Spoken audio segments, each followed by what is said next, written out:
예, 저희 이번 주 이제 남자 아이들 있는 분들은 아시겠지만 약간의 저 이슈가 있었죠. 계속 이제 얘기를 하고 다니죠 애들이. 드디어 기다리고 기다리던 잘랐습니다. 뭘 잘라요? 할례를 받았습니다. 할례를 받았습니다. 포피를 배웠습니다. 예, 포피 할례를 받았습니다. 드디어. 한 4명 아이들이 받았는데 그 중에 이제 제일 어린 친구가 5살. 예. 5살, 6살 아니 5살, 7살, 7살, 12살, 12살, 몇 살? 10살? 이렇게. 이렇게? 한국에서는 이 나이 안 해주거든요. 안 해줘요. 저희 시대 때만 해도 안 받은 게 되게 희귀했는데 저희가 애들 때문에 좀 알아봤더니 요즘의 한국은 거의 안 해주는 추세인가 봐요. 아예 안 해줘요. 중고등학교 때 돼서 내가 진짜 잠깐 일이 있어서 들어갈 때 바로 시키려고 막 한 10군데 알아봤던 것 같아. 근데 한 군데도 시켜주지 않았어. 자기의 의지가 있어서 와서 하고 싶다라는 의지를 가지고 와서 의사랑 진찰 후에 할지 말지에 대해서 결정을 해야 된다. 다 그렇게 얘기해. 그러니까 옛날에 달라요. 우리 옛날에 그냥 끌고 가서 그냥 막 묶어놓고 버리고 막 여러 가지 모양으로 했는데 많이 달라요. 그리고 안 한 사람이 되게 희귀했는데 이게 거의 세대적인 흐름이거든요. 근데 지금 세대를 그렇게 하면 되게 한 사람들이 드문 것 같다, 소수인 것 같다 라는 생각이 들어요. 참 시대가 달라요. 너무 달라요. 그래서 제가 오늘 할례에 대해서 한번 정리를 여러분과 한번 하고 그 다음에 육체적 할례는 알아서 받고 싶은 사람 받고 나 들어봐 받아야 돼. 우리 자칫 잘못하면 우리 새로운 집단이 될 수도 있어요. 지금 보니까 예명이 하나 정해졌는데 어제 제8일 할례파 뭐 그런 예명이 뭐 확정이 될까 말까 그런 위기에 있는 저희 공동체인 것 같은데 요즘 할례 때문에 요즘 하여튼 할례를 성경 안에서 한번 우리가 정확하게 좀 확인해 볼게요. 그래서 육체적 할례 말고 정말 받아야 되는 할례가 있어. 안 받은 사람은 이거 큰일 납니다. 그래서 그 부분들 전체로 한번 우리가 돌아볼게요. 먼저 말씀 볼까요? 첫 번째 말씀인데 창세기 17장입니다. 내가 너와 세우는 언약은 나와 너 사이에 맺는 것일 뿐 아니라 너의 뒤에 오는 너의 자손과도 대대로 세우는 영원한 언약이다. 이 언약을 따라서 나는 너의 하나님이 될 뿐만 아니라 뒤에 오는 너의 자손의 하나님도 될 것이다.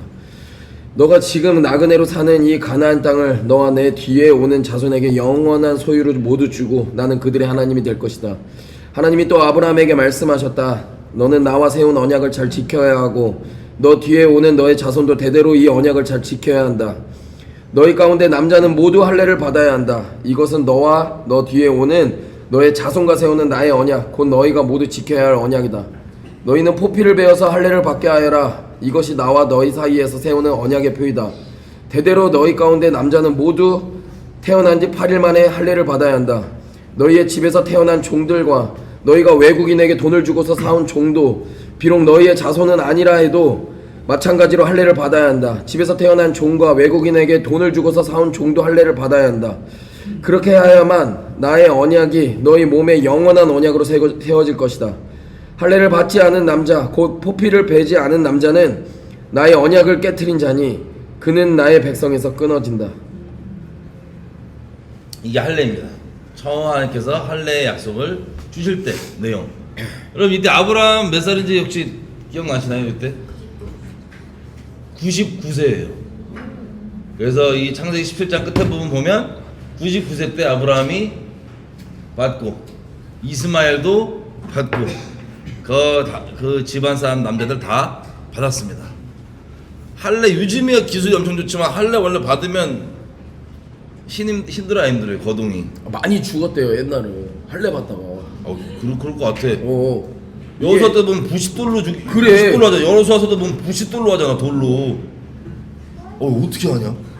상상하지 마. 부싯돌로 한다고 말해놓고 어떻게 하냐고 말하고. 돌칼 만들어서 그걸로. 그래 그걸로. 와. 거의 이렇게 자르는 게 아니라 거의 이렇게 문대는 거. 날카롭게 했겠지. 날카로웠자 돌리에요. 몰라. 어쨌든 이게 이제 할례입니다. 근데 여기 보면 할례가 어떤 의미예요? 하나님 백성과 하나님 사이에서 표징이에요. 표징. 내가 너희 하나님이고 너희가 내 백성이다. 표시가 뭘로 된다? 할례. 나 옛날부터 이게 되게 궁금했거든. 뭐냐면 하나님, 그러니까 유대인들은 이거 지금도 목숨 걸고 하잖아. 이거 없으면 완전 그 멸시하고.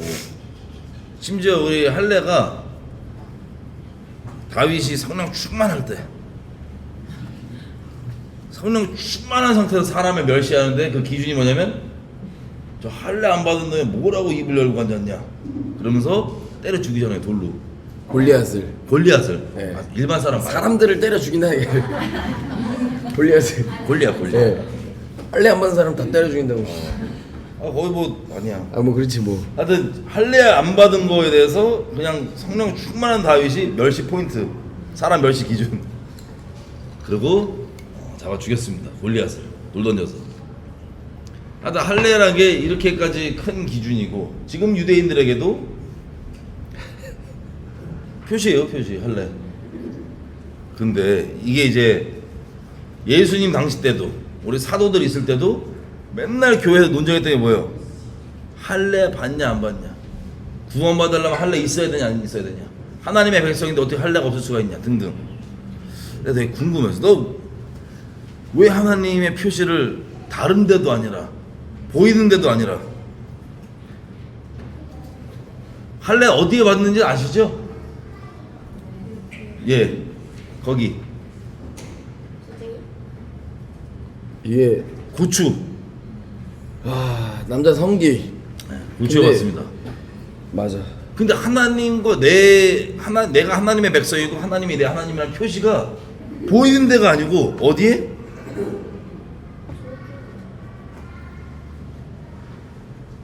거기 있는 게 난 되게 사실 궁금했었거든요. 예수 처음 믿고 할례 막 보는데 왜 하필 거기 있을까? 너 궁금하지 않았었어? 나는 그냥 대충 직감적으로는 그렇게 생각을 했죠. 아무튼 뭐냐면 가장 거룩한 곳, 가장 거룩해야만 하는 곳, 그리고 생명을 그 자연섭리에서 하나님께서 만드신 자연섭리 안에서 생명을 만들 수 있는 열쇠 이기 때문에 거기지 않나 라고만 생각을 했지. 내가 되게 궁금했었어. 여러분 궁금하지 않으세요? 생각도 안 해보셨나? 궁금증이 별로 없으시구나. 아니 뭐냐면 이렇게까지 중요하게 생각하는 하나님과의 어떤 언약의 표시인데 그게 다른 데 있는 게 아니고 성기에 있는 거예요. 남에게 보여주는 게 아니잖아, 그죠? 그래서 그걸 보고 되게 궁금했었습니다. 왜 거기다 이렇게 할까? 근데 그 이유들 알게 된 것들 중에 뭐 너무 방대하고 또 이제 아이들도 섞여 있다 보니까 그냥 적당한 수준에서 오늘 나눌 내용만 파트 잡아서 좀 나누려고 하는 거예요. 그러니까 간단하게 얘기하면 우리가 여지껏 존재적 음란함 많이 했었잖아요. 거룩 비슷한 겁니다. 하나님 거룩하시죠? 그 거룩이 하여튼 일반적인 그게 아니라 다른 데 목적에 쓰이는 게 아니라 거룩함 안에서 쓰여지는 그런 거. 그게 이제 할례. 그게 하나님 백성이냐 아니냐의 차이가 큰 거예요. 우리가 존재적 음란함 할 때도 계속 얘기했던 게 뭐냐면 내가 거룩하니 너희도 거룩할지니라. 이게 언제 완성되냐? 진짜 마음 가운데 있는 그 음란함, 존재적 음란함이 정말 해결되는 그때부터 진짜 하나님의 성도다, 하나님의 백성이다. 같은 맥락이에요. 이해가 되시죠? 무슨 뜻인지. 같은 맥락. 그래서 그것으로 음란할 수도 있고 그것으로 거룩하게 할 수도 있는, 그것으로 순결할 수도 있고 그것으로 난잡할 수도 있는 그 차이, 그 결정적 차이, 그게 하나님의 백성이냐 아니냐의 차이인 거예요. 표시가 거기 있어요. 볼 때마다 이게 음란을 위하고 다른 게 아니라 난 하나님의 백성이구나 확인할 수 있는 게 그때 확인될 수 있는 겁니다. 어쨌든 자 그런 부분인데 이제 아이들이 이제 할례를 하다 보니까 그지 우린 눈으로 봤죠. 약간 부분적 할례파가 됐지. 아니 근데 두 눈으로 직접 봤어요. 그냥 수술 받고 있는 거를 두 눈으로 직접 봤어요. 네. 이번에 저희가 이제 할례를 한 3명 연속으로 시켰는데 네. 특이하게 뭐 이게 수술할 때 문도 안 잠그고 문 열고 왔다 갔다 하면서 그냥 격난하게 봤어요. 이렇게 쭉 아니, 다 봤어. 보여줬어. 아니 신경도 안 쓰더라고. 할례를 자세히 보니까 어때? 와, 할례 하는 거. 내가 아팠어. 아 장난이고 장난이고. 아 이제 저랑 어비 형은 이걸 보면서 진짜 할례를 두 눈으로 봤어요. 진짜 할례. 이론 말고 현실로. 아 진짜 디테일하게 보니까 내가 느끼는 거. 아 이게 너무 디테일해진다. 아니. 그럼 좀 말씀만 몇 개 좀 더 보고 그래. 디테일로 한번 네가 수위를 정해봐. 아유 수위 못해. 말씀을 좀 더 볼게요. 그러면 자 근데 보시면 할례가 어떻게 중요하냐? 할례에서 약간 다른 것들 나오기 시작해요. 말씀해 보면 네. 흰색. 그 하이라이트된 부분만 읽어볼게요. 자, 에스에서입니다. 마음의 할례를 받지 않고 육체에도 할례를 받지 않은 이방 사람들을 내 성소 안에 데리고 들어옴으로써 내 성전을 이렇게 더럽혀 놓았다. 마음의 할례를 받지 않고 육체에도 할례를 받지 않은 이방 사람은 그 어느 누구도 내 성소에 들어올 수 없다. 자 할례를 지금 아브라함에게 처음 얘기하셨는데 그 다음에 보니까 할례가 하나가 더 뭐가 추가됐어. 뭐예요 지금 보니까? 마음에 받는 할례. 육체뿐만 아니라 마음의 할례 없는 애는 어디 들어올 수 없다? 성소에 들어올 수 없다. 성소에 들어가면 안 된다.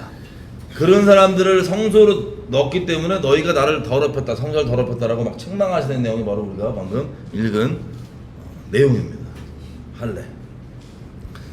그리고 그 다음 구절 한번 볼까요? 그 다음 구절. 나 주의 말이다. 그날이 이르면 육체에만 할례를 받은 사람들에게 내가 모두 벌을 내리겠다.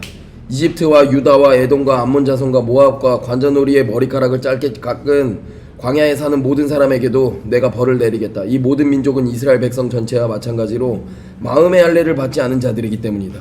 하나님이 심판을 하시는 근거와 기준이 뭐래요 지금 여기? 하나님이 심판하시겠다고 하는데 그 근거, 그 기준 마음의 할례를 안 받았기 때문이에요. 육체 할례만을 얘기하는 게 아니라 육체 할례가 문제가 아니라 뭐가 없다고? 마음의 할례가 없기 때문에 심판을 받는다. 이거 이제 심각해집니다. 마음의 할례가 없어서 심판을 받는다. 그럼 마음의 할례가 뭐예요? 우리 이제 제8일 할례파 슬슬 나오죠 이제. 마음의 할례가 없으면 심판을 받는다. 이거 하나님의 말씀입니다. 하나님의 말씀. 그러니까 이거 마음의 할례를 알려면 적나라하게 말해야 되는데 말씀을 조금 야, 더 보고. 조금 더 볼게요. 육체 할례를 뭐라고 얘기하시냐? 조금 더 볼게요. 마음의 할례를. 자, 유대인으로 태어났다고 해서 참 유대인이 아니며 육체의 할례를 받았다고 해서 참 할례가 아닙니다. 오히려 마음에 참된 변화를 받은 사람이라야 참 유대인이며 기록된 율법이 아닌 성령님에 의한 마음의 할례가 진정한 할례입니다. 이런 사람은 칭찬을 사람에게서 받는 것이 아니라 하나님에게서 받습니다. 자 여기 등장합니다. 뭐가 등장하냐? 육체 할례 받았다고 해서 진짜 할례 받은 게 아니다. 무슨 할례가 진짜 할례냐? 마음의 할례가 진짜 할례다. 근데 이 할례는 누가 준대요? 제8일 할례파 지금 교리 완성되는 거죠. 성령께서 주시는 마음의 할례가 진정한 할례다. 이거 없으면 어떻게 된다? 심판. 당연한 거예요. 나중에 설명드릴게요. 당연한 거예요. 이건. 이 할례 없으면 심판. 그 다음에 근데 이게 신약 와서 그런 거냐? 아니에요. 원래 성령 전체가 동일한 바를 계속해서 우리에게 얘기하고 있는 바입니다. 그 다음 그러므로 너희가 받을 할례는 마음의 껍질을 벗기는 일이다. 그리하여 다시는 고집을 세우지 않도록 하여라. 자, 마음의 할례 특징이 몇 개 나오는데요. 마음의 할례를 받으면 뭘 안 한대요? 완고하지 않대요. 뭐 앞에 완고하지 않냐? 하나님의 말씀 앞에. 말씀이 있는데 개기고 버티고 막 고집 부리고 막 난 싫어. 순복 안 할 거야. 이런 마음이 있으면 마음의 할례를 받았다 안 받았다? 안 안 받았다. 그 다음 신명기. 주 당신들의 하나님이 당신들의 마음과 당신들 자손의 마음의 할례를 베푸셔서 순종하는 마음을 주실 것입니다. 그리하여 당신들이 마음을 다하고 정성을 다하여 주 당신들의 하나님을 사랑하며 살 수 있게 하실 것입니다. 자, 여기 보니까 마음의 할례를 주시는 이유. 주시면 뭐가 된대요? 아까 얘기했던 것처럼 고집이 없고 완고하지 않으니까 당연히 말씀에 순복하는 마음이 있죠. 근데 성경 전체가 얘기한 것처럼 순종하는 이유. 너희가 나를 사랑하면 뭘 지킨다? 내 계명을 지킨다. 한마디로 얘기하면 너희가 나를 사랑하면 너희가 뭐한다? 순종한다고 돼 있죠. 그래서 마음의 할례 받은 증거가 뭐냐? 여기 나오는 거예요. 당신들이 마음을 다하고 뜻을 다하고 힘을 다하여 너희 주 하나님을 사랑한다. 내가 어떻게 하나님을 사랑할 수 있을까? 하나님이 마음의 할례를 주시면 하나님을 사랑해서 순종하고 하나님 사랑해서 하나님의 말씀을 신뢰하고 하나님을 사랑하는 거예요. 마음을 다하고 뜻을 다하고 힘을 다하고 목숨을 다해서 하나님을 사랑하는 것. 마음의 할례의 열매입니다. 그 다음 내용 뭐예요 우리? 참으로 나 주가 말한다. 유다 백성과 예루살렘 주민들아, 가시덤불 속에 씨를 뿌리지 말아라. 묵은 땅을 갈아엎고서 씨를 뿌려라. 유다 백성과 예루살렘 주민아, 너희는 나 주가 원하는 할례를 받고 너희 마음의 포피를 잘라내어라. 그러지 않으면 너희의 악한 행실 때문에 나의 분노가 불씨처럼 일어나서 너희를 태울 것이니 아무도 끌 수 없을 것이다. 자, 여기 보시면 이 할례 부분만 보면 하나님이 원하시는 할례가 뭐예요? 마음의 할례, 마음의 포피를 잘라내라. 마음의 할례. 이걸 할게요. 이 하나님이 진정 원하시는 게 마음의 할례라는 거예요. 근데 이게 없으면 다시 똑같이 나오죠? 악한 행실이 나올 수밖에 없고, 그래서 하나님께 심판받을 수밖에 없다라고 얘기합니다. 근데 여기 보면 조금 더 힌트가 나와요. 자, 하이라이트 친 부분 보면은 위에 부분 뭐라고 되어 있나요? 가시덤불 속에 씨를 뿌리지 말아라. 묵은 땅을 갈아엎고서 씨를 뿌려라. 힌트가 나옵니다. 이거 예수님이 좀 풀어서 나중에 얘기해 주시죠. 복음서에서 보면 한번 볼게요. 너희는 씨 뿌리는 사람에 대한 비유의 뜻을 들어보아라. 누구든지 하늘나라의 말씀을 듣고도 깨닫지 못하면 사탄이 와서 그 마음에 뿌려진 것을 빼앗아 가버린다.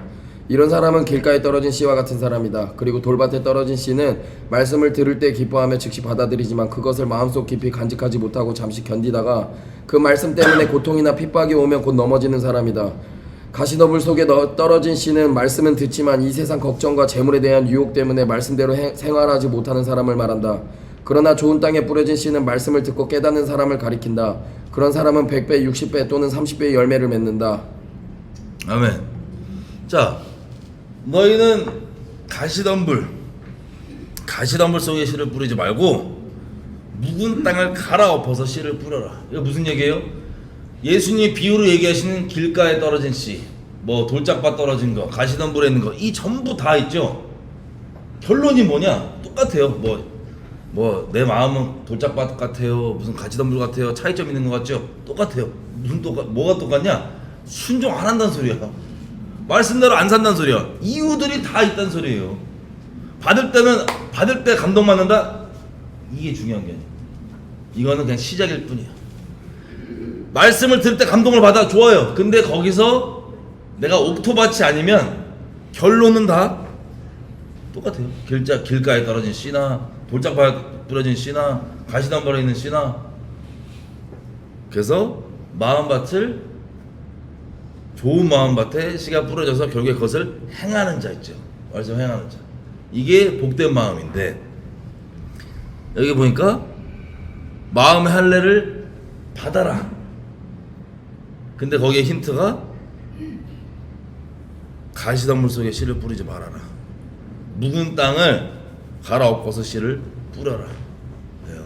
다 같은 맥락의 지금 얘기죠.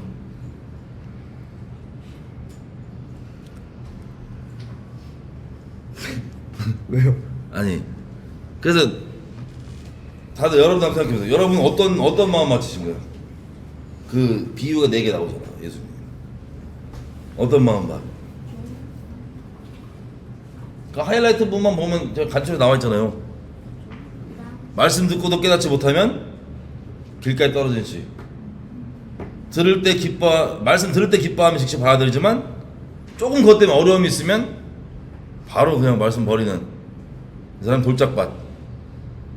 그리고 말씀은 알겠는데 세상 걱정, 돈 걱정, 만몬 걱정, 이런 뭐 유혹 이런 것 때문에 말씀을 있는 그대로 순종하지 못하는 사람.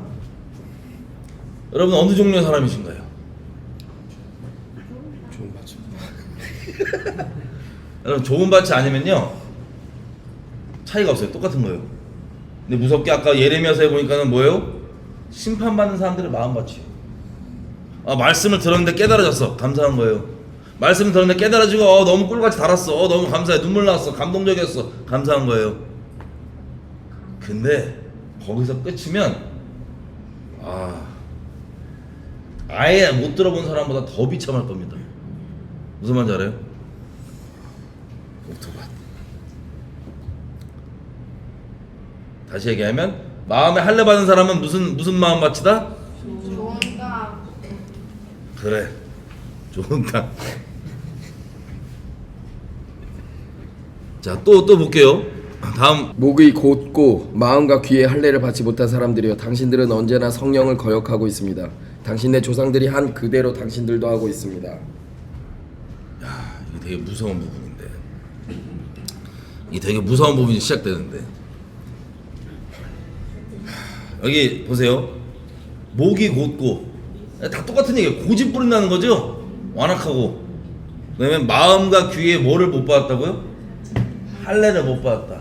귀에 할례 못 받았다는 건 다시 얘기하면 못 알아듣는다는 소리죠. 그리고 마음의 할례 못 받았다는 건 우리가 여지껏 봤던 것처럼 그건데, 마음의 할례 받지 않은 사람의 열매 뭐 한대요? 성령 대해서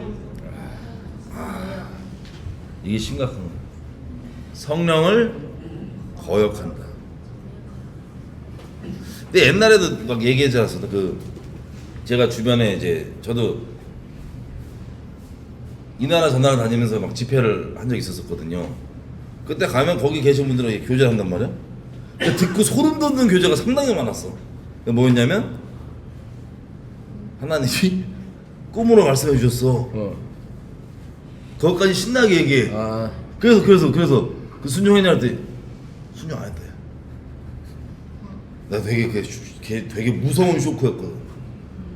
그러니까 한 번 그랬던 게 아니라 주로 얘기하는 게 하나님이 이렇게 말씀하셨고 뭐 이렇게 꿈으로 말씀하셨고 이렇게 레마 주셨고 이렇게 말씀하셨는데, 이 사람이 내가 들어보니까 말씀 들은 얘기는 다 있는데 순종했다는 얘기 하나도 없어. 내가 충격받는 거야. 근데 들었다는 것 때문에 뭐 온 게 신기했나 봐. 뭐 꿈으로 왔고 뭐 환상으로 왔고 뭐 예언으로 왔고. 안 중요하죠, 하나님 앞엔. 그럼 차원을 초월하신 분인데 뭐가 중요해.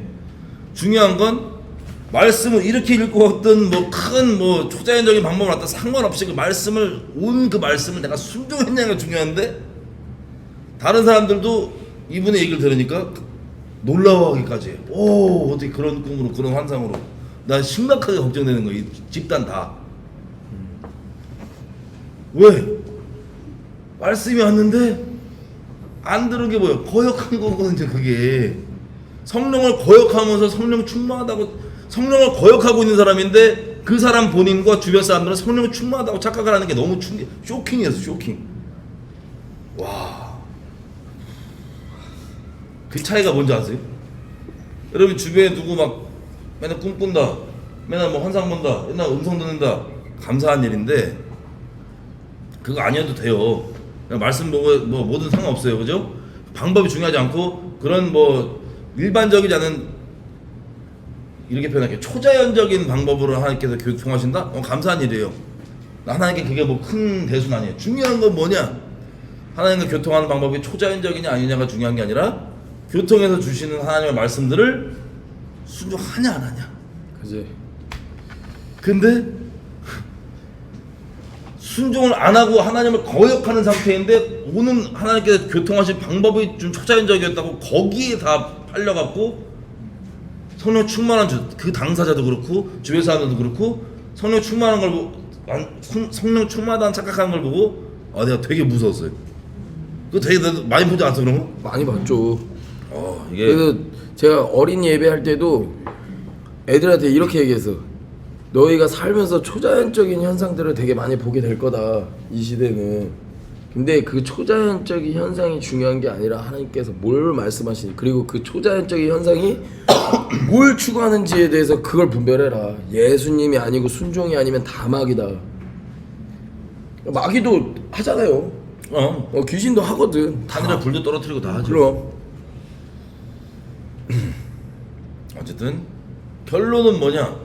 좀 이렇게 사람마다 열린 게 있어서, 예를 들면 저 같은 경우는 예를 들면 저는 이제 집안에 윗선인 사수 귀신을 우상 숭배를 심하게 했기 때문에 저희 조상들, 그러니까 영적으로 열린 부분이 있어요. 그러면 예수 믿기 전부터 막 열린 환상도 보고 막 그랬단 말이에요. 근데 그게 예를 들면 예수 믿고 나서 오히려 별로 없어요. 되게 감사해. 믿고 나서 오히려 별로 없어요. 감사한 게 뭐냐면, 열려도 안 열려도 감사한데, 중요한 게 뭐냐면 그런 식으로 조상들이나 이렇게 우상숭배 이런 죄 때문에 귀신들이 열어놓은 그 영적인 문들이 있단 말이에요. 영적인 통로들. 근데 그것들이 일반적인 뭐 영적으로 아직 안 열린 사람들이라고 표현할게요. 그 사람들에게는 누가 교회에 있는데 막 그런 꿈을 꾼다 그러고 환상을 본다 그러고 그러면 무조건 다 신기해. 안 중요해요. 오히려 조심해야 될 건 뭐냐?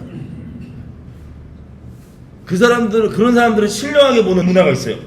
이 교회. 근데 중요한 건 안 순종한다.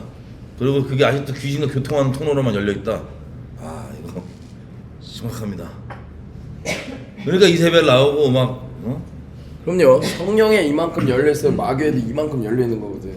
영적으로 이만큼 성령에 열려 있으면 마귀의 영에도 이만큼 예민하게 열려 있는 거거든. 그래서 똑바로 서 있지 않으면 성령이 이만큼 열려 있어도, 그래서 성령을 시작해서 육으로 끝난다는 게, 그러니까 성령 사역자들이 마귀 음성 듣고 마귀 음성 대언하는 것도 되게 많이 봤거든 나는. 왜냐면 그 결론이 예수가 아니에요. 다 돈, 자기 숭배, 우상 숭배 이런 것들이 다 사실 마귀 음성 듣고 대언하는 거거든. 혹은 자아음성. 자아음성 그럼, 이꼴 마귀 네. 음성. 자아음성 이꼴 마귀 음성이니까. 어쨌든 중요한 것은 마음의 할례를 받지 않으면 아무리 이런 뭐 교통이 있는 것 같아도 교통이 중요한 게 아니야. 아예 중요하지 않죠. 순종. 형이 옛날에 했던 그 비유 있잖아요. 뭐지? 친구나 연인이 만나기로 했는데 어. 만나는 약속 장소 몇 시 몇 분에 어디에서 만나자가 중요하지, 전화로 통화하냐 문자로 통화하냐 이메일로 연락하냐는 아예 중요하지 않다. 하나님께서 말씀하시고자 하는 몇 시 어디서 만나자가 중요하지, 거기에 나가서 그 사람을 만나는 게 중요하지, 그게 본질이지. 전화로 연락하는 거, 그 약속을 잡는 거나 뭐 문자로 잡는 거나 이메일로 잡는 건 아예 중요하지 않다. 중요한 건 몇 시에 어디서 만나자, 그래서 그 약속 장소까지 나가는 게 본질이다. 형이 옛날에 이 비유를 많이 들지 않았어요? 맞아 그랬었어. 지금 기억나. 그치 나 그거 듣고 되게 임팩트가 있어가지고. 그치. 어쨌든 결론은 뭐냐면 교통, 영적으로 일반적이지 않은 교통 이 자체가 마음의 할례랑 상관이 있는 건 아니에요. 마음의 할례랑 상관이 있는 건 어떤 식으로든 성령이란 건 살아있는 하나님의 말씀이기 때문에 그 말씀을 내가 순종하냐 거역하냐. 근데 거역한 상태에 있다면 뭐예요? 마음의 할례를 못 받은 거야. 그래서 심판받는 거예요. 우리 제8일 할례파 교리 정리 되고 계시죠? 장난입니다. 그 다음, 그래서 이 거역 부분을 조금 더 디테일하게 들어가 보면, 또 인자를 거역해서 말하는 사람은 용서를 받을 수 있어도 성령을 거역해서 말하는 사람은 현세에서도 내세에서도 용서받지 못할 것이다. 자, 우리가 아는 아주 두려운 말씀이죠. 성령을 뭐 이렇게 어떻게 잘 몰라서 불순종했다 이런 차원이 아니라, 이제 이게 좀 더 심하게 나아가면 말로 성령을 막 대적하고 거스르는 그런 부분들, 용서를 못 받는 거, 그죠? 그러니까 마음이 이미 성령이 주신 것들을 거역하고 있는 상태가 유지되고 더 오래되고 더 견고해지면 어떻게 되겠어요? 말로까지도 성령을 거역할 수 있는 무서운 그 상태까지로 가는 거예요. 그 다음에 좀 더 구체적인 예를, 우리가 이제 존재 검난함을 계속 얘기했으니까 그거에 빗대서 구체적으로 좀 더 한번 볼게요. 이 관련 내용을. 하나님의 뜻은 여러분의 거룩입니다. 여러분은 음행을 멀리하여야 합니다. 각 사람은 자기 아내를 거룩함과 존중함으로 대할 줄 알아야 합니다. 하나님을 알지 못하는 이방 사람과 같이 세욕에 빠져서는 안 됩니다. 또 이런 일에 탈선을 하거나 자기 교훈을 이해하거나 하지 말아야 합니다. 교육을 해하거나 해치거나. 교훈을 해하거나 하지 말아야 합니다. 우리가 여러분에게 전에도 말하고 경고한 대로 주님께서는 이런 모든 일을 징벌하시는 분이기 때문입니다. 하나님께서 우리를 불러주신 것은 더러움에 빠져 살게 하려 하시는 것이 아니라 거룩함에 이르게 하려 하시려는 것입니다. 그러므로 이 경고를 거역하는 사람은 사람을 거역하는 것이 아니라 여러분에게 성령을 주시는 하나님을 거역하는 것입니다. 자, 성령을 주시는 하나님을 거역한다. 이거 뭐 줄여서 얘기하면 이게 성령 거역이에요, 그죠? 성령을 주시는 하나님을 거역하는 게 있고 성령을 거역하는 게, 성령께서 하나님의 뜻을 우리에게 계속 전해주시는데 마음 가운데 거룩하게 살아라 그러는데 이걸 제끼고 음란을 선택하는 것 자체가 성령을 계속 거역하는 거예요. 무서운 게 디테일 들어가자. 해야 돼. 여기까지 왔어. 오케이. 자, 하나님의 뜻은 여러분의 거룩입니다. 우리가 존재의 음란함을 계속 다뤘었잖아요, 그죠? 거룩으로 가는데 그 사람은 자기 아내를 거룩함과 존중함으로 대할 줄 알아야 합니다.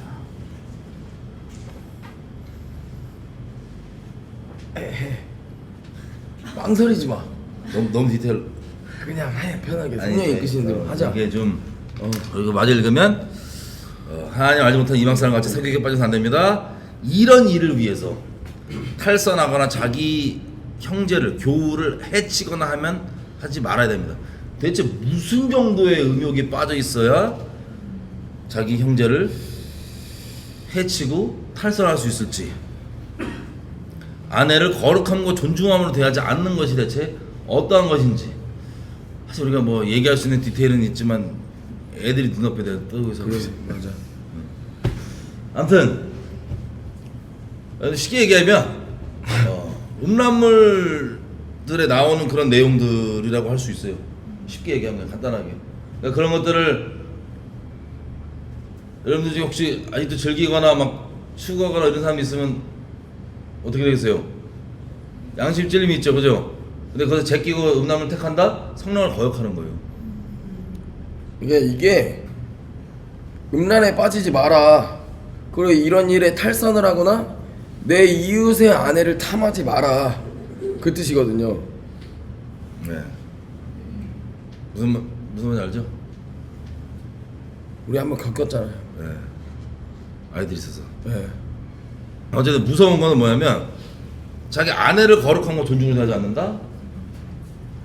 그런 세상에서 그런 가르쳐주는 그런 어떤 음란물들이 어떤 상대를 존중하고 그런 내용이 아예 아니고 그치. 완전 그냥 아니 거짓말이잖아요. 사랑이 아니잖아요. 경멸과 박살과 뭐 자기 육신의 음란 쾌락을 주의야, 위해서 예. 완전 그냥 써먹는 도구로 여기는 그런, 쉽게 얘기하면 그런 거기 때문에 이런 것들이 실제 결혼 안에서도 그냥 자기 아내 이런 사람들이 존귀 여기고 존중히 여기고 거룩하게 이게 아니라 그냥 내 어떤 그 정욕을 위한, 음란 추구를 위한 도구 정도로 되는, 심각하게는 하는, 우리가 뭐 실제로 많이 겪었으니까 우리 공동체에서 한번 겪어죠. 어른들 아시죠? 뭐 그런 것들이 되는 거예요. 근데 이렇게 되면 당연히 양심에 찔림이 있거든요. 음란을 추구하면 거기에서 그걸 제끼면 어떻게 된다? 성령을 제끼는 거예요. 다시 얘기하면 마음의 할례가 있다 없다? 없다. 마음의 할례가 없기 때문에 추구하는 게 음란인 거예요. 이해가 되시죠? 근데 이 거역이 계속되면 어떻게 돼요? 너무 무서운 게 왜 회개가 안 되냐? 이 성령을 계속 거역해 왔기 때문에 너가 택한 대로 내가 오케이 너 냅둘게, 회개 못 하는 거예요. 이해되세요? 왜 회개가 안 되냐? 왜 우리가 추례를 결정할 수밖에 없었냐? 회개가 안 되는 이유가 여기 나와 있는 거예요. 마음의 할례 안 받는 건 당연한 거고 성령의 책망과 이런 것들이 계속 있어도 계속 제끼고 하나님이 아닌 거룩이 아닌 음란을 추구해오는 것. 그 음란의 모양은 뭐 정도도 다를 수 있지만 경중이 있는 게 아니라 마음으로 음란을 추구하는 것. 그냥 추상적으로만 얘기하면 존재적 음란함을 조명해 주셨는데도 계속 안 버리고 추구한다? 여러분 못 돌아와요. 나중에 회개하고 싶어도 안 돼요. 여러분이 하나 계속 버리는 거기 때문에, 여러분들이 하나님을 계속 버리는 거기 때문에, 마음의 할례를 안 받았기 때문에 계속해서 음란을 추구하는 거예요. 존재적 음란, 육체적 음란 당연히 열매로 나오죠. 이런 것들.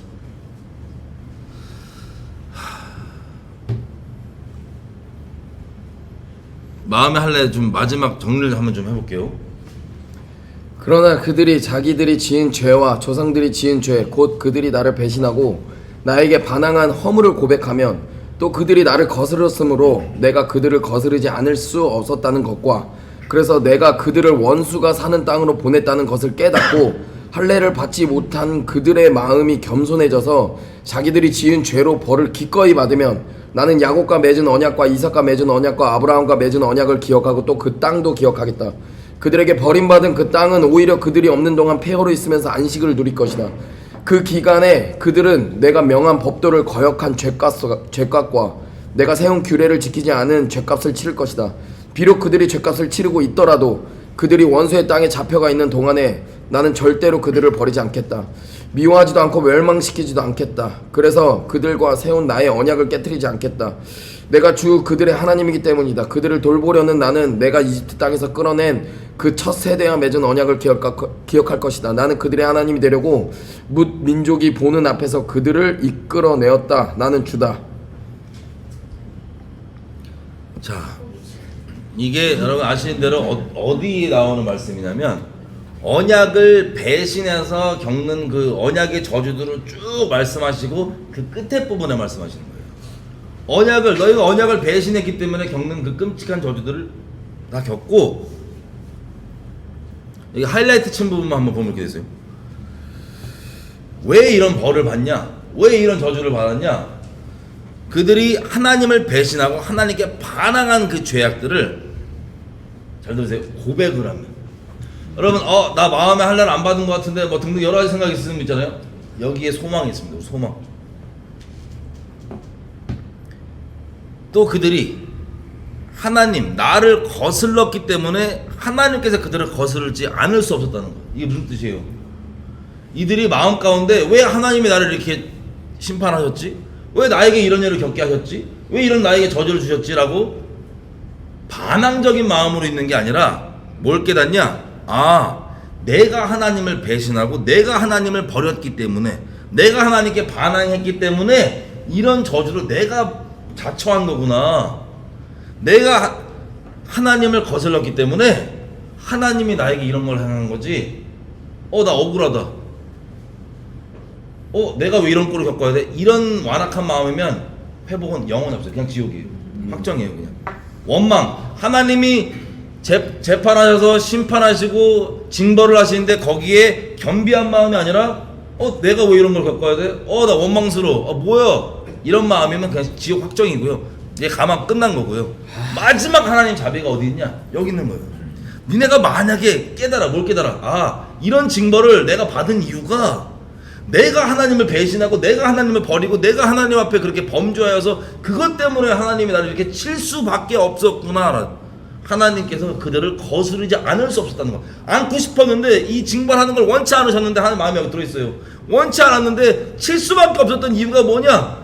내가 하나님을 그렇게 버렸고 범죄했기 때문이구나를 깨닫게 되면 이들의 마음이 보세요. 깨닫게 되는 거가 할례 받지 못한 그들의 마음, 할례 받지 않았기 때문에 이렇게 반역하고 거절했잖아요. 하나님을 거역했잖아요. 그 마음이 겸손해져서 이걸 깨닫고 인식하고 자백하고 고백하며, 그리고 나의 죄 때문에 내가 지금 받는 이 형벌은 합당한 거구나 라고 거기에 순복하면 소망. 하나님께서 언약을 기억하고 하이라이트 부분만, 비록 그들이 죄값을 치르고 있더라도 그들이 유배 당에는 원수의 땅에 잡혀가 있는 동안에도 나는 절대로 그들을 버리지 않겠다. 미워하지도 않고 멸망시키지도 않겠다. 그래서 그들과 세운 나의 언약을 깨뜨리지 않겠다. 애굽 땅에서 처음 이끌어낸 그 첫 세대와 맺은 언약을 기억할 것이다. 우리 하나님 이렇게 선하고 자비하신 분이십니다. 노하기를 더디하시는 분이에요. 마지막까지 기회를 주시는 거예요. 비록 징벌을 받았어. 뭐 우리 따지면 뭐 출애라고 얘기할까요? 공문처럼 따지면 뭐 여러 가지 하나님께 주신 징벌을 받았는데 그 중에 하나님께 완악하게 개기고 원망하고 이런 게 아니라 아 내가 범죄해갖고 그렇게 된 거구나라고 겸비한 마음, 아 내가 할례 받지 않은 마음 때문에 이렇게 된 거구나, 이 마음을 깨닫고 자백, 나의 죄 때문이라고 자백하면서 겸비한 마음으로 하나님 앞에 있으면 하나님이 자비를 베푸시겠다는 거예요. 이렇게 자비로우신 분이세요. 아 내가 마음의 할례를 안 받아서 그렇구나. 여러분 진짜 여기 마지막 기회가 있었구나. 진짜 근데 무섭다. 진짜 너무 두렵다. 형이 말한 걸 실제로 들었거든 나는. 우리 출애된 친구들 중에 자기가 이거 내가 진짜 죄인이구나, 내가 미쳤구나, 아니 죄송합니다 이렇게 가는 게 아니라 아니 저한테 왜 이래요 이렇게 간다는 소리를 듣고 원망하는 친구가 있던 얘기 들었죠. 그러니까 자비의 기회가 있는 거예요. 근데 그거를 마지막으로 잡았으면 좋겠죠.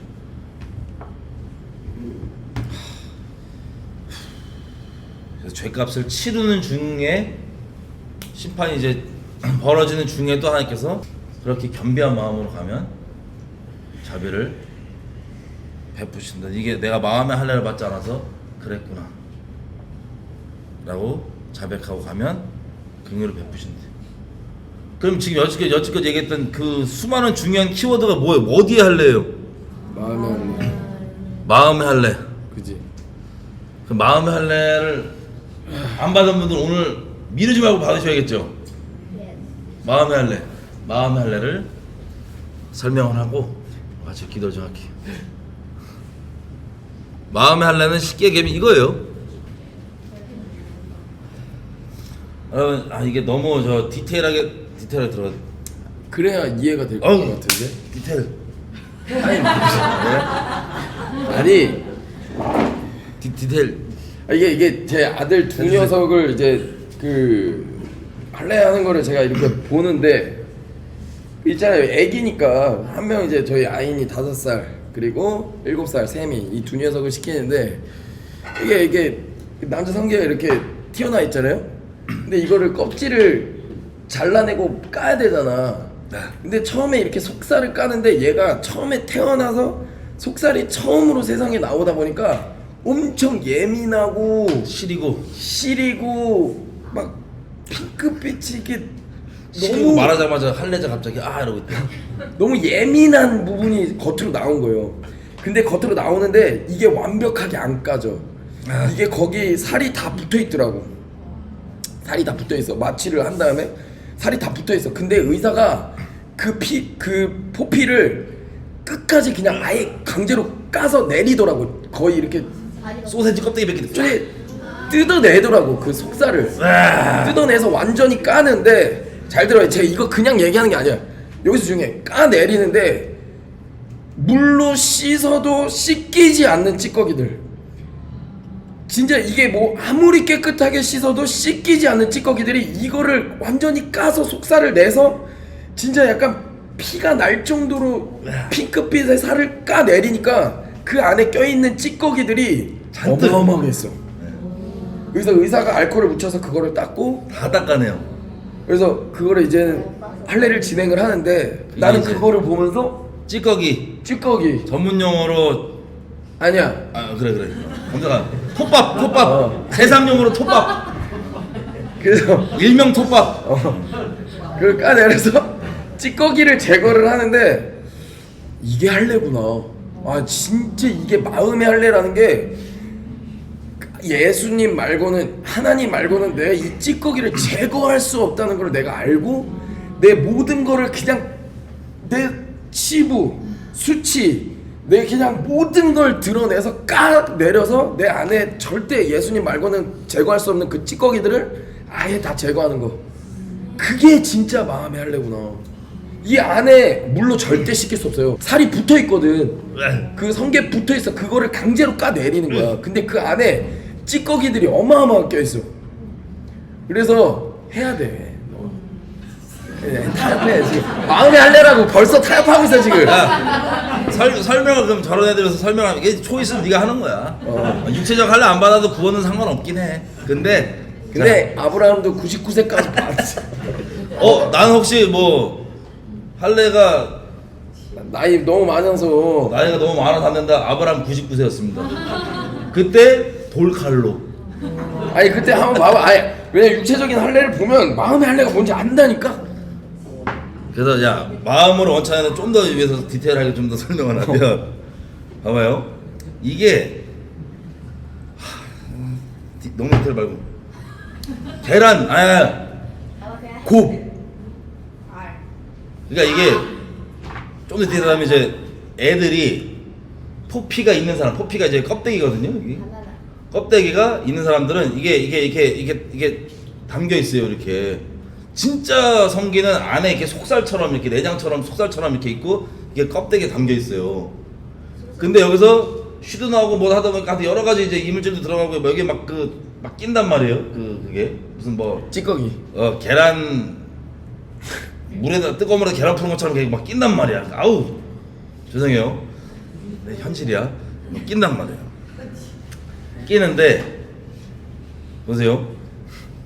이거를 할례를 하면 어떻게 되냐면 이거를 쫙 벗겨내면 그 껴있는 게 딱 있고 그걸 다 씻어내요. 그 다음에 이게 속에 있으니까 이게 그런 문제가 있는 거거든요. 이게 껍데기 속에 숨겨져 있으니까 이게 문제가 있는 거예요. 그게 계속 생기는 거예요. 계속 밖으로 드러나지 않아 있으니까. 그래서 아예 속에 숨어있는 이 속살을 밖으로 쫙 빼는 거야. 빼서 여기다가 이렇게 껍데기를 딱 여기서 찝어버리는 거예요. 다시는 뭐가 안 생기게? 그 찌꺼기가 안 생기게 하려고 딱 하는 거예요. 그 대신 속에 숨어있던 이게 어떻게 됐어요? 드러나 있어 이제. 계속해서 드러나 있어. 그런 원리로 찌꺼기가 안 생기는 거예요. 우리 그래서 말씀하세요. 마음으로 얘기하면 우리 이제 자주 얘기했던 건데 마음이 음흉하다, 음침하다, 속마음 얘기를 잘 안 하는 사람들이 있어요. 아무리 교절하고 얘기를 해도 겉껍데기 얘기만 하지 자기 진심의 속마음을 얘기 잘 안 하는 사람들 있어. 그 사람들 주로 어땠어? 음란했지. 음란 혹은 죄악 등을 깊게 갖고 있는 사람들. 자기 마음에 할례잖아요. 이거를 그럼 지금 제가 여러분이 들었던 이 내용을 마음에 적용해 보세요. 마음에 찌꺼기가 이렇게 껴있는데 이게 어떻게 해야지 다시 찌꺼기가 안 생겨요? 밖으로 내야 돼. 그냥 들어서 묶어버려야 돼. 들어서 이거를 찝어버려야 돼. 마음에. 그래서 마음이 자기 속마음을 교제 때 나누는 사람들을 보면 잘못이 있어. 찌꺼기가 붙었어. 잘못이 있어도 바로 교정이 돼요. 아 이거 아니구나. 근데 이 찌꺼기를 계속 간직하고 있는 사람들은 이 속마음을 드러내는 것 자체를 엄청나게 어려워요. 할례랑 똑같아요. 처음에 이걸 드러내기에는 힘들고 어렵고 시리고 아프고 고통이 따를 수 있죠. 근데 그걸 안 드러내면 어떻게 돼? 그 찌꺼기 그대로 있는 거예요. 그 영적인 찌꺼기라고 그럴게요. 마음에 더러운 찌꺼기. 그게 계속 거기서 지금 있는 데서 멈추는 게 아니고 계속 평생 생기는 거야. 근데 안 씻겨. 못 씻어. 그래서 그걸로 인해 나오는 결과들이 우리가 여기서 읽었던 한마디로 끔찍한 하나님 앞에 악행들, 죄악들, 성령 거스리는 것들, 말씀 대적하는 것들 이렇게 나오는 거예요. 음란. 근데 그렇게 한번 할례를 받아 놓으면 찌꺼기가 안 껴. 왜냐면 그러려고 하는 거예요. 찌꺼기 아니 속에 있는 놈을 끄집어내갖고 빡 겉살을 그 밑에 딱 묶어버려서 겉으로 들어가서 더 이상 찌꺼기가 낄 자리를 없애버리는 거예요. 그리고 제 아들 녀석이 하고 난 다음에 둘째 녀석은 하고 나와서 마취가 풀리지 않은 상태니까 안 아픈 거야. 아직 마취가 풀려야 아픈데 마취가 안 풀리니까 막 뛰어다니더라고. 그러다 터졌어. 그 자리에서 피가 막 쏟아지는데 다시 이 새끼 피 흘림이 없이 죄상이 없다다. 얘 얼마나 죄를 많이 짓길래 피를 너무 많이 흘려서 다시 해서 다시 꼬맸어요. 마취도 안 하고 그냥. 우리 둘째 얘네들이 이제 한창 수술하는 중에 둘째가 이제 병원으로 오고 있었어요. 그래서 차 안에서 이제 막 우리 자기 이제 수술 받는다고 신나고 도착했는데 도착과 동시에 눈앞에 벌어지는 그 광경이 우리 아들 첫째 갑자기 마취가 그때 하필 그때 풀렸어. 그러고 가만히 있다가 아빠 그러고 있는데 자기 형은 그러고 있고 안 보이는 저 수술 안에서는 아연이가 이러면 동시에 스테레오로 얘가 막 들으면서 신나고 왔는데 갑자기 가만히 있다가 수술하러 온 거에 신나서 근데 점점 눈물이 슥슥 보이더니 막 도망가. 좀 도망가. 나 이제 설득하려고 가는데 우리 첫째가 아파서 정신 나간다고 나한테 쫓아오면서 나 설득하고 있는데 바로 정면에 앞에서 아빠 눈물 이렇게 흘리면서 내가 그때 혼내려다가 아니야 실패. 근데 그 둘째한테 다음에 하자. 하필이면 아인이가 마취 주사가 들어갈 때 고대가 들어왔어. 원래 마취 주사가 들어가면 안 아프거든. 마취 주사를 한 5방 놔요. 사람마다 달라. 4-5방 사람마다 놔. 달라. 그래서 애기니까 좀 이렇게 짧게 여러 방 놓는 것 같아. 들어갈 때 손 잡아주는데 이거 스테레오로 소리 계속 지르고 또 진짜 이게 마취가 풀리면 실제로 살이 잘린 느낌을 그때 당시 때 이제 한 2시간 정도 아픈데 적죠. 이제 그게 실제로 아파. 그리고 그래서 그랬는데 근데 그러고 나서 집에 가서 앉아 있는데 첫째 녀석이 그래. 아빠 모양이 너무 이상해. 그리고 너무 느낌이 이상해. 막 이러면서 너무 시리다는 표현 안 했고 너무 이상해. 계속 이래. 그냥 시린 거지. 어색하지. 내가 그거 보면서 우리가 진짜 이게 할례를 받으면 죄를 원래 추구하고 살아야 되는데 원래 찌꺼기가 껴있는 게 원래 우리한테 익숙한데 이 찌꺼기를 제거해서 마음의 할례를 받으면 진짜 처음에는 이 삶이 내가 어색해서 진짜 이게 시릴 수 있겠다. 근데 알잖아요. 이 상처가 아물고 다 나으면 아무렇지도 않고 훨씬 거룩하고 훨씬 깨끗해지거든. 내가 이런 거구나. 또 오히려 이물질이 묻으면 티가 나고 이제 바로 버릴 수가 있지. 그러니까 끼지가 않는 구조가 되는 거예요. 그래서 다시 정리를 하면 마음의 음흉한 분들, 음침한 분들, 자기 속마음을 교제 때도 있는 그대로 얘기하지 까지 않는 분들 심각하게 돌아보셔야 돼요. 심각하게. 이해되세요? 뭐 당장 어떤 잘못이 있냐 없냐 마음을 까는 분들은 교정이 돼. 이거 이렇게 해서. 근데 마음을 아예 안 까는 분들은 건들지도 못해요. 근데 우리가 여지껏 뭐 출에 관련도 그렇지만 여러 가지 살면서 이제 영적으로 신앙적으로 봤을 때 속마음을 솔직히 공개 안 하는 사람들이 심각한 어둠 가운데 그리고 그 마음의 할례를 못 받은 거죠. 한마디로 그렇게 있기 때문에 여러분 마음의 할례는요 구원받은 자에게 열매가 맺어지는 당연한 열매예요. 구원받은 자가 마음 가운데 맺어지는 당연한 열매예요. 우리가 의지적으로 하나님께 믿고 나가지만 수술을 누가 집도하신다? 성령께서 주신다. 걱정하지 마세요. 내가 어떻게 될까? 마음 할례 아직 안 받았는데 받고 싶은데 어떻게 될까? 의지가 있어서 하나님께 맡겨드리면 그걸 뭐라고 표현할 수 있겠어요? 어떤 친구들은 이렇게 표현도 했었죠. 뭐냐면 나의 죄를 고백하라 그럴까봐 무섭다 라고 표현할 수 있고, 근데 어쨌든 남에게 한 번도 안 까발린 이 새까만 나의 더러운 찌꺼기 덩어리로 뭉쳐있는 이 마음을 밖으로 꺼집어내서 그냥 묶어버리는 거. 더 이상 찌꺼기가, 그걸 하나님께 이것들을 닦아주시고 이 찌꺼기를 치워주시고 완전 마음을 꺼서 이 할례 후에는 어떤 상태냐? 정직하고 진솔한 상태가 그냥 기본형이 되는 거예요. 마음 자체. 맨날 꿍한 거 숨기고 막 이거 막 이게 아니라 음흉한 거 숨기는 게 아니라 정직하고 진솔한 상태가 기본형이 되는 것. 정말 어색할 수 있죠. 그리고 힘들 수도 있죠. 아픔 있어요. 없지 않아요. 아마 근데 큰 아픔은 아니야 솔직히. 오히려 훨씬 더 괜찮아. 깔끔하고 깨끗하고 진짜 깨끗해져. 육체적으로는 진짜 그게 이제 더러운 부분이니까. 그럼 뭐 무할례자들에게 말씀드리겠습니다. 난 더럽게 살래. 육체적으로 그렇게 살아요. 사십시오. 뭐줄 수 없지. 근데 왜 꼭 그렇게 살라고? 아, 이게 한번 해놓으면 평생 깨끗하게 살 수 있는데 왜? 근데 뭐 굳이 나는 무할례자로 산다? 사십시오. 근데 한 가지 마음의 할례는 반드시 받아야 돼. 예수님을 정말 믿는 자들에게 정말 믿는다면 구원받는 믿음으로 믿는 자들이라면 마음 가운데 맺어지는 결과가 마음의 할례입니다.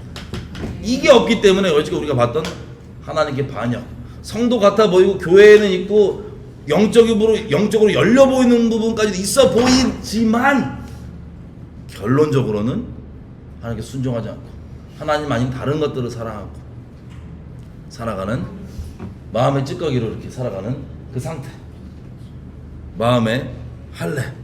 자, 이게 바로 성경이 얘기하고 있는 할례의 본질입니다. 그래서 나 할례 안 받고 싶어요 이런 분, 아니 마음의 할례 물어보는 거예요. 마음의 할례 없죠? 그럼 마음의 할례 다 받으실 거죠? 네. 육체 할례는 그냥 뭐 웬만하면 받아 그냥. 아니 뭐 마음은 깨끗하지만 나 몸은 더럽게 살고 싶다. 뭐 할래라. 내 고추는 그냥 더럽게 그냥 살고 싶다. 뭐 할래 사. 뭐 할래. 아니 그 자기 선택이에요. 뭐 구원과 상관없습니다. 더러울 뿐이야. 어쨌든 그 내가 마음만 깨끗하면 돼. 근데 아예. 육체는 더러워. 육체- 뭐. 아니, 육체 더러우면 영도 아니야. 어쨌든 뭐 권해드린다. 육체도. 아 왜냐면 세상은 안 하잖아. 그럼요. 아예 안 하거든. 아니 왜 한국 사람들 중에 너희도 아이돌에 너희밖에 없을걸? 너희밖에 없어. 근데- 중고등학교까지 안 시켜줘. 해야 되는 사람만 병원에서 허락하고 시켜준대. 한국에서 안 시켜줘. 하고 싶어도. 혹시 또 우리 할례 받은 애들 중에 육체적 그 유대인처럼 육체적 할례 파생할까봐 말씀드리면 육체 할례 받아도 마음의 할례 안 받으면 소용이 없는 거야. 육체 할례. 당연한 얘기지만 육체 할례가 없어도 마음의 할례가 있는 게 본질이야. 그럼 성경 전체가 얘기하는 것처럼. 근데 5살 7살짜리도 육체 할례를 받고 마음의 할례에 대해서 설명하니까 이렇게 들어가더라고. 그렇지. 보니까 얘가 피부적으로 느끼고 마음의 할례까지 설명이 되니까 이렇게 들어가더라고. 그러니까 우리 결론적으로 성령 세례, 성령 인쳐지심 이게 다 어떻게 보면 마음의 할례라고 얘기할 수 있는 거예요. 자, 그러면 마음의 할례를 안 받으신 분들은 하나님께 마음의 할례를 집도해 달라고 부탁드릴 의지가 있으십니까? 고통도 있고 속살 드러나는 그 시림과 한 번도 공개 못했던 그 찌꺼기들이 보여지는 거라서 창피할 수도 있고 다른 사람에게 나의 마음에 있는 어둠들이 다 드러나고 씻겨지는 거라서 더 이상 숨기고 살지 않아요.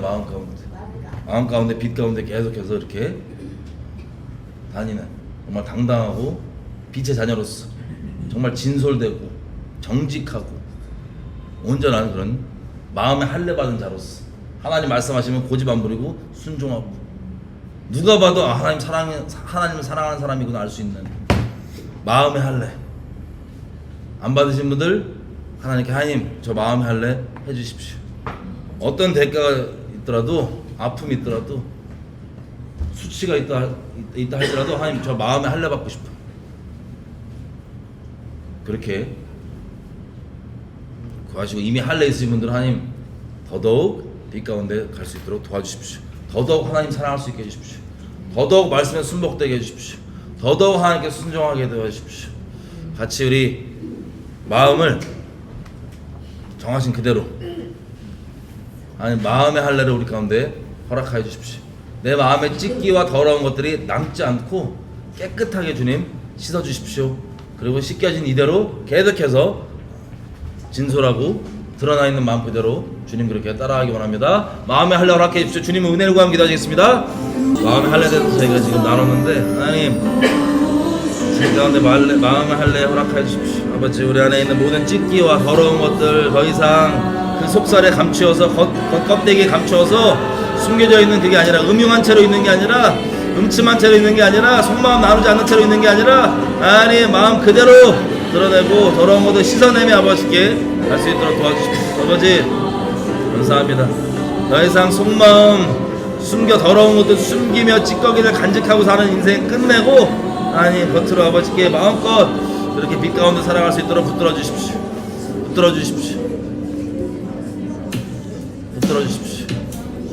그래야 성령을 거역하지 아니하고 완악하지 아니하고 주님을 사랑함으로 순종하고 마음의 마음 정말 진솔한 교제 아버지와 나누며 영혼들을 섬기며 가는 그런 하나님의 백성들 될 수 있도록 하나님 우리 10년 가운데 마음의 할례를 허락하여 주십시오. 우리 10년 가운데 마음의 할례를 허락하여 주십시오. 마음의 할례를 허락하여 주십시오. 더 이상 어둠 가운데 그렇게 음침하게 나의 찌꺼기들을 숨기고 가리고 사는 그런 게 아니라 주님 잘라주십시오. 피가 나고 아픔이 있더라도 하나님 이 속마음 숨기고 있는 이 껍데기들을 잘라주십시오. 이 포피를 잘라주십시오. 아버지 더 이상 음란함과 악한 것 가운데 있는 게 아니라 정결함 가운데 할 수 있도록 이 마음을 잘라주십시오. 더 이상 취시하고 숨기며 그렇게 어둠 가운데서 음란 추구하고 악한 것들 추구하며 찌꺼기 가운데 머무는 그런 더러움 가운데 있는 게 아니라 하나님 그렇게 갈 수 있도록 도와주십시오. 아버지 정결함 가운데 씻어주십시오. 마음부터 아버지 찢어주시고 아버지 포피를 잘라주셔서 마음을 아버지 씻어주십시오. 더 이상 찌꺼기가 끼지 않게 마음을 아버지 그렇게 드러내서 아버지 이제는 고정하여 주십시오. 아버지 진솔되게 갈 수 있게 도와주십시오. 음흉함이 아니라 속마음 숨기고 그렇게 가는 게 아니라 진실되게 진솔되게 그렇게 갈 수 있게 도와주십시오.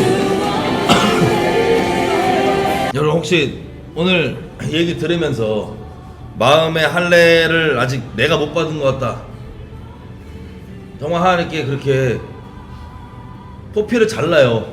잘라기 때문에 고통도 있고 그리고 속살이 드러나기 때문에 밖으로 나오기 때문에 아픔도 있습니다. 근데 그것 때문에 마음의 할례를 거리낀다? 그게 곧 요한복음에서 얘기하는 빛이 왔는데 너희가 빛을 택하지 않고 어둠을 택했기 때문에 심판을 받은 것이라 마찬가지 얘기예요. 내 속마음 남에게 드러나는 게 내가 창피할까봐 내가 다른 사람에게 구축했던 나의 음란한 이미지들, 다른 사람에게 잘 보이려고 했던 그 모든 이미지들이 깨질까봐 등등, 그게 어떠한 것이든 상관없습니다. 하나님을 정말 사랑하고 내가 어떻게 보이든 상관없이 주님께 따라가야 되는데 아직도 마음 가운데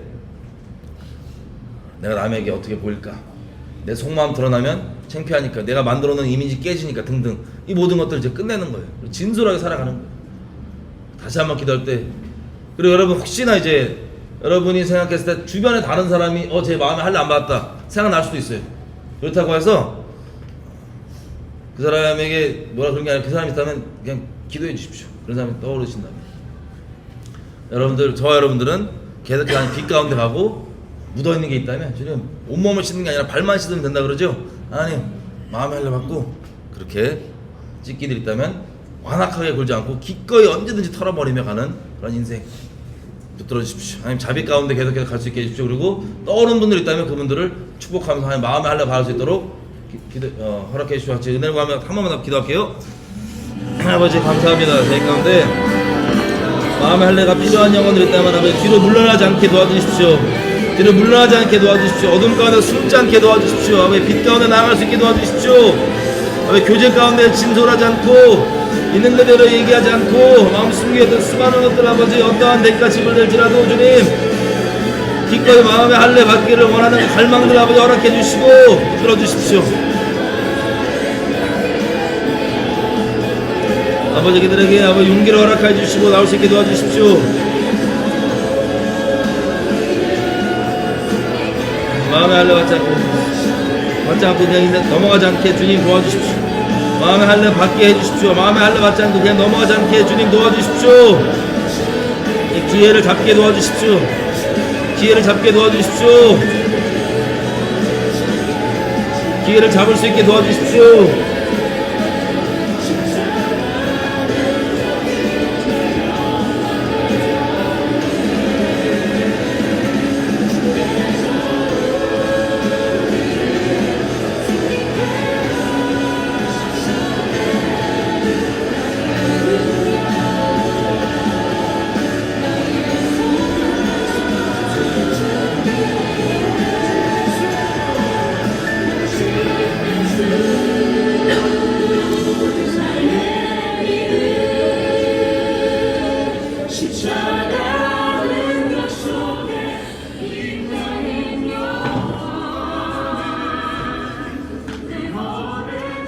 여러분, 본인의 성격 때문에라고 하는 오해에 숨지 마세요. 거짓말에. 성격과 다릅니다. 물론 과격하게 나눌 수 있는 사람도 있지만 잔잔하게 나도 상관없어요. 마음을 숨기는 것과 숨기지 않는 것, 음흉함 가운데 찌꺼기를 갖고 있는 것과 이것을 가는 것은 아예 다릅니다. 우리 마지막으로 기도할 때 이렇게 기도했으면 좋겠어요. 아까 봤던 것처럼 전 세계에 있는 하나님의 때가 가깝기 때문에 하나님 뭐라 그래요? 하나님의 심판이 하나님의 집에서부터 시작하나니 세상이 하나님의 집의 심판이 이러하면 세상이 어떻게 감당할 수 있겠느냐. 세상 사람들은 그 말씀 베드로서에 기억나시죠? 지금 기도할 때 하나님 때가 가깝다 보니까 하나님의 징벌들이 고국 가운데 세상에서도 벌어지지만 하나님의 백성 안 가운데서 벌어지고 있고 우리도 이미 그것을 보고 있습니다. 하나님 전 세계에 있는 하나님 징벌을 받고 있는 하나님의 백성들이 있다면 그들이 완악함 가운데 하나님을 대적함으로 그대로 그냥 징벌 가운데 지옥 확정돼서 끝나는 게 아니라 겸비함 가운데 하나님께 돌아올 수 있도록 하나님 마음에 할례 받지 못한 것들에 겸비하게 하나님께 나아가며 그 죄악들을 인정하며 결국에는 끝날에 하나님의 때에는 정말 구원받을 수 있는 그런 은혜가 있을 수 있도록 하나님 불쌍히 여겨주십시오. 우리 고린도전서 5장에 봤던 것처럼 사단에게 내어준다는 게 그런 거예요. 내어주지만 추뢰하고 내어주지만 그 마음 가운데 그 겸비함, 내가 받는 이 징벌이 나의 죄악 때문이거나 알고 겸비함 가운데 가고 하나님 원망하지 않고 있다면 하나님께서 그 징벌의 때가 끝날 때 하나님께 정하신 그 징벌이 끝날 때 그 기회를 베푸신다는 것 우리 기억하면서 하나님 전 세계에 있는 인종을 초월한 하나님의 백성들 가운데 있는 징벌들 하나님 일하고 있는데 거기에서 이 징벌받는 이 영혼들이 마치 패자부활전처럼 그냥 끝나지 않고 자비를 베풀어 주십시오. 이들이 주님께 나와 정말 마음에 할례 받지 않은 자신을 돌아보고 마음에 할례 받으며 주님께 나올 수 있도록 긍휼을 베풀어 주십시오. 그 영혼들을 성령으로 축복하며 기도할게요. 아버지 감사합니다. 지금 전 세계 곳곳 가운데 아버지 심판이 하나님의 집에서부터 시작되어서 이것들을 우리가 보고 있는데 하나님 여러 가지 모양으로 심판으로 있습니다. 아버지 심판 가운데 이 죄값을 받고 있는 영혼들이 있다면 그들의 완악함과 아버지 하나님 앞에 정말 반항함으로 이것을 기회를 날려버리는 것이 아니라 겸비함 가운데 이 기회를 잡으며 아버지 앞에 마음에 할례받지 못한 부분들을 아버지 자백하고 겸비함 가운데 나아가서 하나님 이들이 마지막에는 하나님께 긍휼을 받는 그런 은혜가 있을 수 있도록 긍휼을 베풀어 주십시오. 긍휼을 베풀어 주십시오. 전 세계에 있는 수많은 사람들 가운데 아버지 이 기회를 붙잡고 갈 수 있도록 긍휼을 베풀어 주십시오. 긍휼을 베풀어 주십시오. 아버지께 맡겨드립니다.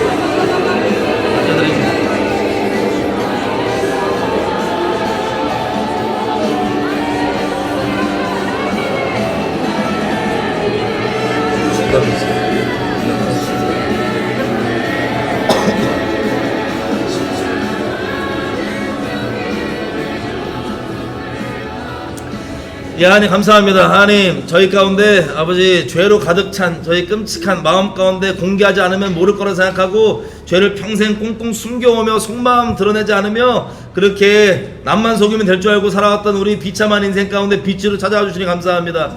하나님 좌정하여 주셔서 우리를 주님 붙들어 주시고 우리를 빛 가운데 인도하시고 다시는 그 마음 가운데 찢기가 끼지 않을 수 있도록 마음의 할례를 집도해 주시기를 간절히 부탁드립니다.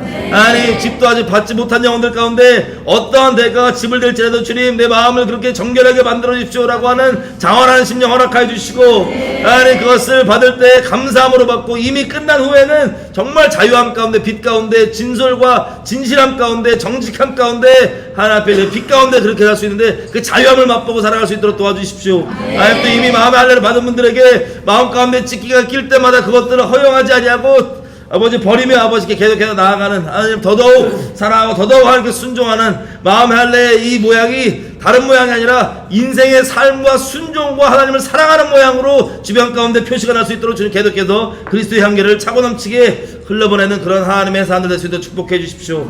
하나님 또 징계 가운데 있는 영혼들, 전 세계에 있는 영혼들 있다면 하나님 이들이 이 기회를 놓치지 아니하고 겸비함 가운데 나아갈 수 있도록 원망하지 아니하고 겸비함 가운데 하나님 주시는 기회 잡고 그렇게 하나님 기억하는 그 마지막 권념의 기간을 붙잡고 아버지께 나올 수 있도록 긍휼을 입을 수 있도록 긍휼을 베풀어 주십시오.